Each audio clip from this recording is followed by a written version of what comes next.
할렐루야. 오늘 이 밤에 나오신 여러분들을 주님의 이름으로 축복합니다. 예수님께서 태어나신 지 40일이 되셨을 때 모세의 법대로 정결례식을 행하려고 예루살렘 성전에 올라가셨습니다. 근데 그때 이를 축하하려고 두 사람이 등장합니다. 한 사람은 경건한 시므온이고, 이 시므온은 나이가 많고 하나님의 위로를 기다렸던 사람이고 의롭고 경건했던 사람입니다. 성령이 그 위에 있고 지시함을 받고 감동함을 받은 사람입니다. 그래서 성령에 이끌려서 성전 안으로 들어가자 아기 예수께서 모세의 법대로 정결례로 이걸 행하시려고 성전 안으로 들어오시면서 만나게 돼요. 그때 평생토록 기다렸던 이 시므온은 메시아이신 아기 예수를 만나서 찬양과 경배를 드리게 됩니다. 또 다른 한 사람은 오늘 본문에 읽은 여선지자 안나입니다. 이 안나도 그 광경을 목격하게 되고 하나님께 감사하면서 예루살렘 성전에서 만나는 사람마다 예수님에 대해서 증거하는 사람이 됩니다. 그래서 38절에 보면 이렇게 기록하는 말씀이 있습니다. 함께 읽어보겠습니다. 마침 이때에 나와서 하나님께 감사하고 예루살렘의 속량을 바라는 모든 사람에게 그에 대하여 말하니라. 그러면 이 순간 시므온과 예수님이 만나는 그 장면을 목격하고 감동받고 은혜받았던 안나는 누구일까요? 오늘 36절 37절에 보면 이렇게 기록하는 말씀이 나옵니다. 36절 37절 한 번 더 읽어보겠습니다.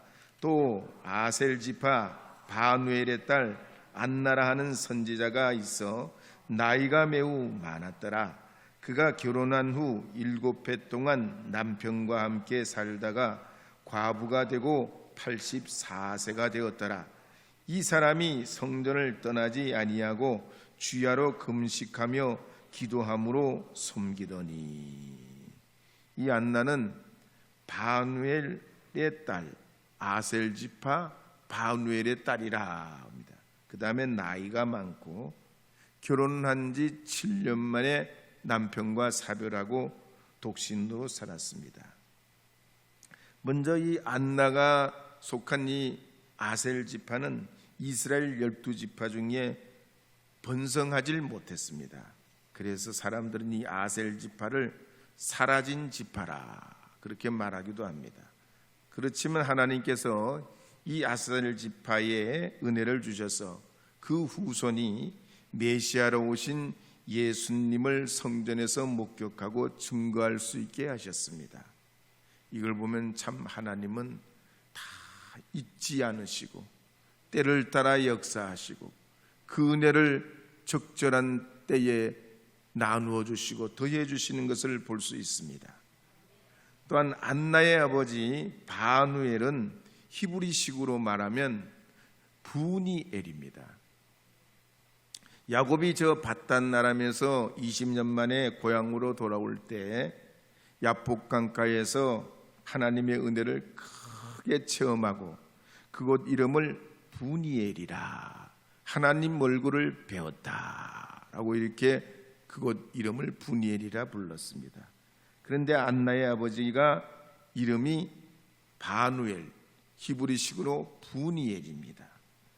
이 말을 보면 이 안나의 부모님들은 신앙생활을 했던 분들이고 믿음이 있던 분들이고 또 그런 가정에서 이 안나가 성장했다는 걸 짐작할 수 있습니다.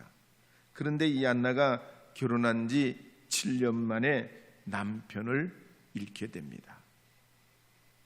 믿음의 가정도 고난이 있다 없다야? 있다 이겁니다. 고난이 옵니다. 미국의 팝아트 화가였던 앤디 워홀도 그랬습니다. 1928년도 미국 펜실베니아주의 피츠버그에 있는 가난한 집에서 태어납니다. 아버지는 체코에서 미국으로 이민 온 분이었는데 뿌리가 없고 근거가 없으니까 광부 생활을 했습니다. 어머니도 이민 온 사람인데 이렇게 참 아버지와 만나서 가정을 꾸리고 자녀를 낳았는데 맏형이 먼저 세상을 떠나고 앤디 워홀이 이 막내로 자라게 됩니다. 근데 앤디가 8살쯤 됐을 때 소무도병이라고 몸이 저절로 움직여지는 거예요. 내 의도하고는 다르게. 그래가지고 움직이는 게 마치 춤추듯이 움직이는 병이라고 그래서 소무도병이라고 그래요. 피부도 얼룩얼룩해지고 학교 가는 시간보다 집에 있는 시간이 많았어요. 그런데다가 아버지는 14살에 강경화로 돌아갑니다. 이 앤디가 14살 됐을 때 아버지가 강경화로 돌아가요. 이 심약한 앤디는 정말 침대 밑에 숨어가지고 시간을 보내면서 눈물을 많이 흘립니다. 엄마는 가정을 꾸려가기 위해서 먹고 살아야 되는데 할 일이 없으니까 과일 장사를 하면서 행상 장사하는 거예요. 그러면서 이렇게 어렵게 살 때 이 앤디가 엄마 일을 도와주고 또 틈틈이 아르바이트도 하고 건강이 좀 나아져가지고 나중에는 고등학교도 가고 그 다음에 카네기 공과대학에 가가지고 산업 디자인을 전공하게 돼요. 그러다가 뉴욕에서 일대 혁신을 일으키는 최고의 예술가로 성장하게 됩니다. 이 앤디가 어려운 시절, 가난의 시절, 그 고통의 시절이 많은 사람들은 평가하기를 그것이 이 사람 예술 세계의 큰 어떤 밑바탕이라고 말합니다. 르네상스 시대의 조각가요, 화가요, 건축가요, 시인이었던 이탈리아의 미켈란젤로도 그랬습니다. 1475년 피렌체에서 둘째 아들로 태어나죠. 어머니는 6살 때 돌아갑니다. 다 가정이 그래요. 대단한 사람들이 그냥 금수저로 그렇게 해서 했던 사람들은 그렇게 두각을 나타내질 못합니다. 어쨌든 아버지가 금융업을 했는데 실패하고 마을에 일을 하다가 나름 뼈대 있는 집안이라고 그랬는데 가난한 거예요. 결국 이 미켈란젤로가 가족을 부양해야 될 지경이 됐습니다. 근데 이 아들이 그림을 너무 잘 그려. 이 미켈란젤로가 너무 그림을 잘 그려. 지금도 그렇지만 그림으로 먹고 살기가 어려워요. 그러니까 아버지가 무지 반대를 합니다. 매질을 하면서까지 반대를 해요. 그림을 그리지 말라고. 근데 결국 13살에 그라니치를 따라서 프렌체에서 잘 나가는 도메니코 기를란다요를 선생님으로 모시고 도제로 들어갑니다. 공방에서 3년을 계약하면서 물감을 절구에 찧어가면서 그걸 개가지고 다시 벽에 칠하고 밤낮 없이 휴일도 없이, 요즘에는 지금 뭐 노동법이라도 있으니까 사람을 혹사시키지 못하지만 이 중세 시대는 뭐 그런 게 어디 있어요. 뭐 월급은 어디 제대로 줘요. 본래 계약을 3년 동안 하고 들어갔는데 3년을 못 채우고 2년 만에 그만둡니다. 너무 힘들어가지고요. 그런데다가 그 피렌체라는 곳이 권력의 암투가 있어서 화가들은 말이죠, 스스로 뭔가를 할 수 있는 여력이 없어요.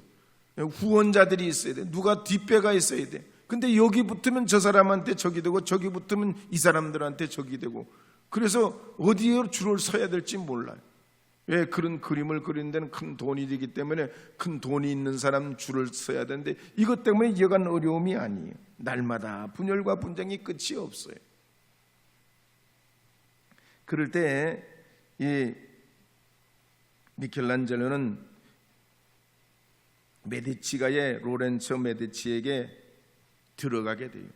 근데 로렌초 메디치가 얼마나 이 미켈란젤로를 잘 봤는지 자기 자녀들하고 식탁에서 같이 밥을 먹게 하고 모든 걸 어려움 없이 가족처럼 지내게 해요. 그러면서 이 미켈란젤로가 잠자는 큐피트, 바쿠스, 피에타 같은 그런 조각을 나중에는 선생님 만나서 완성을 하고 이제 작품을 이루어가게 됩니다. 특히 이 피에타 작품은 성모 마리아가 예수님을 안고 있는 그 슬픈 모습을 이제 조각했잖아요. 근데 그게 보면 얼마나 윤이 나는지 몰라. 반들거리는 줄 몇백 년이 지나도 그 광이 여전해요. 근데 미켈란젤로가 그 조각품 피에타를 완성하기 위해서 그 사포질, 그걸 가죽으로 말이죠. 그 대리석을 몇 번 닦았냐면 600만 번 닦았다는 얘기가 있어요. 몇 번요? 600번이 아니고 600만 번. 그러니 그렇게 빛나지. 몇백 년이 지나도 여전하지 말이죠. 그러니까 세상에 그냥 되는 법이 없다는 얘기예요. 다 대가를 치러야 돼요. 다 심은 대로 거두게 되는 거예요. 오늘 나오는 이 안나도 마찬가지예요. 그냥 하늘에서 뚝 떨어져서 하나님의 은혜를 통해서 이 안나가 말이죠, 예수님 찬양하고 이렇게 그냥 어느 날 그냥 등장한 게 아니란 얘기입니다. 당시의 결혼 풍습을 보면 보통 여자들은 14살 때 결혼했습니다. 14살 때, 15살, 14살. 근데 결혼한 지 몇 년 만에 남편이 죽었다고요? 7년 만에. 그러면 몇 살이 되는 거예요? 21살 아니요. 21살. 21살에 청산가부가 돼가지고 독신으로 산 겁니다. 60여 년 동안에 이 안나가 정말 슬픔과 고독과 싸워서 이겨냈어야 돼요. 이게 아무나 할 수 있는 게 아니잖아. 하나님 은혜를 주셔야 되잖아. 하나님 능력 주셔야 되잖아. 하나님 붙들어 주셔야 되잖아요. 아멘 좀 해봐요. 아멘 좀 해봐요. 여러분 의지로 될 것 같아요? 절대로 이건 의지로 안 돼요. 이런 슬픔과 역경을 이겨내고 넘어지지 않으려면 하나님 은혜 없이 능력 없이는 안 되는 일이에요. 그래서 37절에 보면 그 이유를 누가는 이렇게 기록하고 있습니다. 37절 읽었지만 한 번 더 읽어보겠습니다. 과부가 되고 84세가 되었더라. 이 사람이 성전을 떠나지 아니하고 주야로 금식하며 기도함으로 섬기더니. 이유가 뭡니까? 성전을 떠나지 않고 주야로 금식하고 기도한 이 능력을 받아서 60여 년 홀로 살면서 하나님의 그 경건한 은혜를 유지하고 메시아를 만나는 여선지자가 됐다는 얘기입니다. 제가 중고등부 시절까지만 해도 교회에 이 안나 같은 권사님이 계셨어요. 일찍 독신이 돼가지고 성전을 지키면서 밤낮으로 기도하시는 거예요. 근데 늘 교우들을 위해서 기도하고 한 사람 한 사람을 위해서 잘 성전에서 그 차가운 마룻바닥을 떠나지 않고, 겨울에도 뭐 요즘같이 난방이 좋을 때가 아니잖아요. 그런데도 날마다 기도해요. 그러다가 성령의 강권하심이 있으면 또 산으로 올라가셔. 산으로 올라가면 몇 날이고 며칠이고 일주일이고 보름이고 내려오지를 않아요. 그러니까 가끔씩 이 권사님 말씀에 의하면 큰 손님도 만난대. 큰 손님이 누구요? 호랭이를 큰 손님이라고 그래. 그때는 호랭이를 호랑이라고 말 안 해요. 호랑이라고 말하면 부정타가지고 호랑이 만난다고 그냥 큰 손님이라고 그래요. 그러니까 호랑이도 만난대. 그러니 말이죠. 야, 홀로단신 산에 말이죠. 우리 그 동네 뾰족산이 있어요. 높은 산 꼭대기요. 제일 높은 산 꼭대기요. 이렇게 보면 고개가 위로 쳐들어지는 데인데 멀기도 멀어요. 엄청 먼데 그 산에 들어가서 진짜 그런 데는 호랭이가 살만해. 그런 데 들어가서 일주일이고 열일이고 보름이고 기도해요. 성령에 이끌려서. 그래서 무슨 기도하셨냐 여쭤보면 그래요. 나라와 민족과 교회를 위해서 기도했다고 그래요. 이야, 그러니 이 나라의 민족이 이렇게 그렇게 기도하는 분들이 곳곳에 많았기에 우리나라가 이 가난을 딛고 하나님께서 복을 베풀어 주셔가지고 얼마나 정말 기적 중에 기적을 이루어가지 않습니까? 지금 여러분 요즘 봐보세요. 우리가 말이죠, 미국에도 치고 중국에도 치고 러시아에도 치고 북한은 또 위에서 말이죠 가만히 있지는 않죠. 이게 한두 번입니까 이게? 예? 일본은 또 가만히 있어요. 세상에 우리가 말이죠 뭘 좀 잘 해보려고 그러면 말이죠 뭘 좀 잘 나가려고 하면 그 사람들이 다 가만히 있지는 않아요. 먼저 선점하고 다 그냥 우리의 뭐 지적재산이든지 뭐든지 말이죠 좋은 게 있어 먼저 그 사람들이 다 왜? 그래도 그 사람들도 먹고 살라고 그러는 거지. 예전에는 안 그랬냐면 예전엔 더 무도했단 말이에요. 더 지금보다 말이죠 어두운 시절이기 때문에 다 여러 가지로 어려워서. 그런데 이 나라가 이렇게 일어설 수 있었던 것은 기도하는 분들이 계셨단 말이죠. 기도하는 분들이 계셨어요. 자신의 안위를 돌아보지 않고 안나와 같이 날마다 내일도 아닌데 눈물 뿌려 기도한 기도의 사람들이 있었단 말이에요. 그게 한국교회를 살리고 이 대한민국을 살렸고 여러분의 가정 가문을 일으켰고 하나님의 복을 받게 한 줄 믿으시기 바랍니다. 결국 이 안나가 이와 같이 하나님 앞에 경건생활 믿음생활 하시면서 주야로 금식 기도하면서 계시다가 예수님이 이 땅에 오신 걸 직접 자기 눈으로 목격하게 됩니다.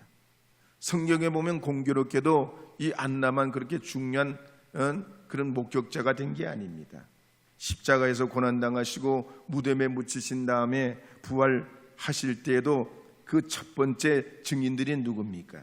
막달라 마리아, 요한나, 야고보의 모친 마리아, 그리고 다른 여자들이었다고 그랬어요.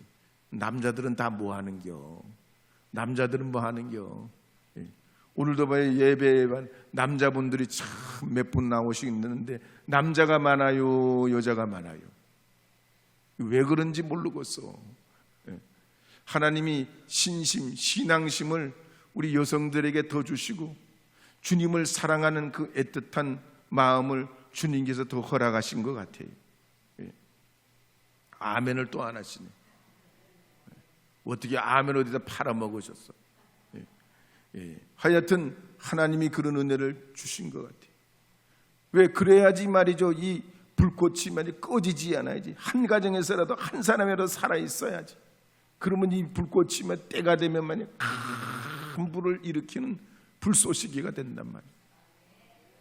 여러분이 가정마다 주님께서 여러분을 세우시고 여러분 자녀 후손을 위해 기도할 수 있고 하나님의 역사가 이 나라 이 민족의 위대한 일들을 감당하도록 오늘도 이 계룡에서도 우리가 이 기도의 불을 꺼뜨리지 않고 예배의 문을 닫지 아니하고 하나님 앞에 이렇게 주님 앞에 예배하고 또 경배하게 된 것은 이 요한 안나와 같이 하나님이 쓰시고 때가 되면 이루시려고 주님 역사하시고 준비하시고 계획하시고 섭리하시는 줄 믿습니다.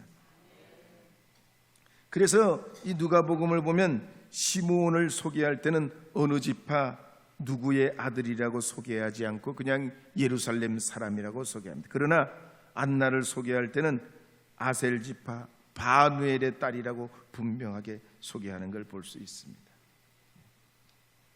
어쨌든 우리가 하나님 앞에 이렇게 이 안나가 예수님을 나신 지 40일 만에 성전으로 들어오시는 것을 보고 경배하고 만나게 됐는데 38절에 보면 그 만난 이후의 감격을 이렇게 소개하고 있습니다. 38절 읽어보겠습니다. 마침 이때에 나와서 하나님께 감사하고 예루살렘의 구속됨을 바라는 모든 사람에게 이 아기에 대하여 말하니라. 하나님께 감사하고 예루살렘의 구속됨을 바라는 모든 사람에게 이 아기 예수에 대해서 증거했다고 그랬습니다. 미국 요세미티 지역에 가면 3000년 묵은 올드 그로즐이라는 나무가 있습니다. 3000년, 말이 3000년이지 여러분. 나무가 한 자리에 3000년 있었다고 그래봐요. 여기 가니까 300년 묵은 그 뭐야? 예? 나무가 한 그루 있더만 갑자기 생각이 나네. 예? 느릅이네. 맞아요. 느릅나무 300년 묵은 거 흔치가 않아요. 느티나무는 300년, 400년, 500년, 1000년 가까이 되는 나무도 있는데, 은행나무도 그런 게 간간히 있는데, 느릅나무는 300년 된 게 많지가 않아요. 귀한 겁니다. 진짜 귀한 거예요. 어쨌든 요세미티의 3000년 묵은 올드 크로즈리 나무는, 이야, 어떻게 3000년을 살아? 예? 3000년을 한 자리를 지켜내는 거예요. 대단하고 보면 신비로워요. 근데 사람은 더 말할 것도 없어요. 이 안나가 일찍이 남편을 잃고 수십 년 동안 성전에서 하나님만 우러러보고 주님만 바라봤다는 이 안나, 우리가 성경 구절만 읽어도 감동이요, 은혜요. 그러니 하나님이 어떻게 이 안나를 외면할 수가 있겠냔 말이에요. 여러분, 노아를 보세요. 노아가 하나님 명령을 받아가지고 120년 동안 방주를 짓잖아요. 몇 년 동안? 여러분, 12일 동안 특별 새벽기도 해봐요. 쉬워요, 어려워요? 예? 솔직히 얘기해봐요. 12일 동안 쉬워요, 어려워요? 어렵지. 12일 동안 새벽기도 하는 것도, 이틀 동안 하는 것도 쉽지가 않은데 12일 동안. 근데 노아는 120년 동안 방주를 지었어요. 아브라함도 75세에 부름받아서 100년 동안 하나님 앞에, 175세에 죽잖아요. 175세. 75세에 부름받아서 175세에 죽기까지 100년 동안 하나님을 주구장차 주님만 바라봐요. 여러분, 실패한 적 있으세요? 여러분, 어려웠던 적 있으세요? 이 아브라함과 안나와 믿음의 사람들의 특징을 보세요. 어떻게든 주님으로 사는 거야. 어떻게든 주님 중심으로 사는 거예요. 스페인이 낳은 첼로의 거장인 파블로 카잘스는 어릴 때부터 첼로 신동이라는 그런 평가를 받았습니다. 13살 때 우연히 이 사람이 헌책방에서 바흐의 무반주곡인 첼로 모음곡 필사본을 발견해요. 그게 어디야? 이야, 그것도 말이죠, 볼 줄 아는 눈이 있어야 보는 거지. 아무 눈에나 그게 띄냐고. 개 눈에는 개똥밖에 눈에 띄지 않지만 이 파블로 카잘스에게는 그런 진짜 귀중한 고문서이고 너무나 소중한 이 바흐의 첼로곡을 발견하게 돼요. 이 사람이 이걸 12년 동안 보관해요. 12년 동안. 몇 년요? 보관만 한 게 아니에요. 이 12년 동안 이 알려진, 세상에 알려지지 않는 이 곡을 계속 연습을 합니다. 연습을 25살이 될 때까지 이 발견한 이 곡 가지고 계속 연습을, 그리고 사람들 앞에 어느 날 연주를 한 겁니다. 한 번도 본 적도 없고 들은 적이 없는 이 첼로곡을 연주하니까 세상이 다 깜짝 놀라는 거죠. 여러분, 그래서 늘 이분이 쓴 글 중에는 이런 이야기가 있습니다. 보이지 않는 성장과 성숙의 증거는 늘 기다림의 맨 끝자락에 놓여 있다 그랬습니다. 보이지 않는 성장과 성숙은 기다림의 끝자락에 있다는 거예요. 오늘 이 밤에 나오신 여러분들께서도 꿈꾸는 대로 이루시길 원하십니까? 여러분, 믿은 대로 주님 앞에 하나님 여러분에게 이루어 주시기를 원하십니까? 안나처럼 말이죠. 예? 또 카잘스처럼 말이죠. 주님 믿고 그 믿음 위에 뿌리를 내려서 주님 바라보시고 주께서 여러분들을 들어 쓰시고 복을 내려주시고 더해 주시고 역사해 주시는 하나님의 은혜가 있게 될 줄로 믿습니다. 우리 복음성가 오직 주의 사랑에 매여 함께 불러보겠습니다.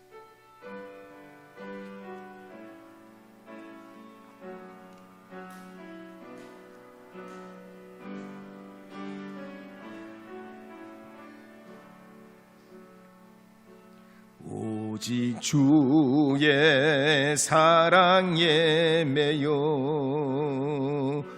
내 영 기뻐 노래합니다. 이 소망의 온도 기쁨의 땅에서 주께 의께서 사랑입니다. 오직 주의 안에 갇혀 내 영 기뻐 찬양합니다. 이 소명의 온도 거룩한 땅에서 주께 경배드립니다. 주께서 주신 모든 은혜 나는 말할 수 없네. 내 영혼 즐거이 주 따르렵니다.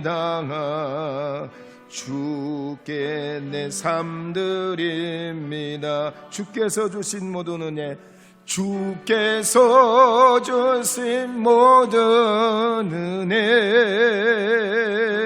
나는 말할 수 없네. 내 영혼 즐거이 주 따르렵니다. 주께 내 삶 드립니다.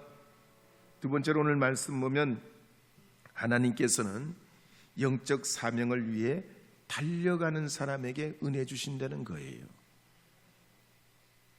이 시몬과 안나가 바로 그런 증인입니다. 왜 그 당시에도 시몬 말고 안나 말고 훌륭한 사람, 젊은 사람, 잘생긴 사람, 예쁜 사람들 많았을 거예요. 그런데 하나님은 이 시몬과 안나에게 예수님 영접하는 특별한 은혜를 주십니다. 왜 그러셨을까요? 어떤 사람들은 구약 시대가 물러가고 새로운 신약 시대가 왔기 때문에 이걸 보여주는 상징적인 사건이라고 해석합니다. 그런데 또 다른 사람들은 나이 많은 경건한 사람과 아기 예수를 통해서 메시아를 기다렸던 이런 극적인 장면을 우리에게 보여주기 위해서 기록하고 있다고 해석합니다. 어쨌든 이 시몬과 안나가 하나님 앞에 한결같은 마음으로 자신의 영적 사명을 향하여 끝까지 성전을 떠나지 아니하고 주야로 금식하고 기도할 때 하나님께서는 이들에게 은혜를 주시고 예수님 만나는 사람이 되게 하셨습니다. 그래서 38절 우리가 읽었지만 한 번 더 보면 서두에 이렇게 기록하고 있는 내용이 나옵니다. 마침 이때에 나와서 라고 합니다. 그렇게 기도하고 그렇게 주님을 바랐더니 마침 이때 우리 주님이 이 안나와 만나게 해주시더라는 겁니다. 그래서 복음의 은혜는 나이가 없습니다. 젊고 늙은 것 이게 상관이 없다는 얘기예요. 복음의 은혜는 이런 게 우리의 경력과 우리의 삶의 어떤 내력과 상관이 없다는 얘기입니다. 주님 앞에 한결같은 마음 가지고 있으면 주님이 여기에 이 믿음의 역동석, 다이나믹한 우리가 가만히 있을 수 없는 하나님의 그 역사와 은혜를 부어주세요. 그래서 우물가에 예수님을 만났던 사마리아 여인도 가만히 못 있잖아요. 예수님 만나고 10명의 나병 환자 중에 고침받은 한 명의 환자도 갔던 길을 되돌아와서 예수님께 엎드려 감사합니다. 마가복음 10장 52절에도 보면 맹인 바디메오가 고침받게 됐을 때 가만히 있지 못하고 예수님 따라 났습니다. 그러니 오늘 우리의 왕이요 우리의 주님이요 생명이신 그리스도로 살려 하면 여러분에게 달려가는 인생에게 더 큰 은혜 부어주시고 기도하는 심령에게 더 큰 용기를 주시고 믿음 주시고 능력 주시는 줄 믿으시기를 바랍니다. 오늘 이 밤에 나오신 여러분들께서도 그리스도 안에 살면서 이와 같이 주님이 전무후무한 일들을 행하신 것 같이 여러분이 어디에 있든지 무엇을 하든지 오직 주님의 그 은혜에 달려가시고 오직 주님 함께 동행하시려 한다면 우리 주님께서 여러분의 그 믿음의 그릇대로 채우시고 넘치게 해주셔서 마땅히 이루고도 남는 하나님의 그 은혜, 이 안나의 증거를 허락하여 주실 줄 믿습니다.